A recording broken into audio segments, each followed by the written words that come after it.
Hi friends, I am Tilak. You're watching Tech May Be Unique, and today we are going to see how to insert the euro currency symbol on your Google Docs mobile.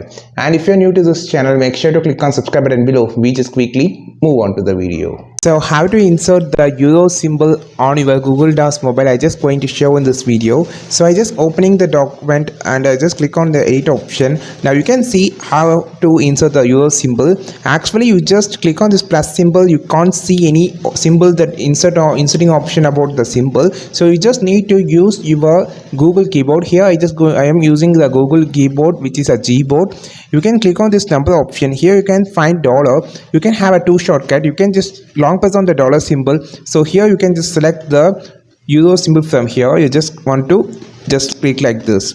You just long press on the dollar. This is a shortcut. You can just insert it. Otherwise you just need to click on this number option. You can see this is the change option. Here you can just insert the euro symbol like this, and you can just make it on the next column, and you just can click it and you can just resize it as you wish. I think this video helped you a lot. Like this video, share this video, subscribe this channel. We will meet on next video with super valuable content. This is Tilak signing off from Tech May Be Unique. Have a wonderful day.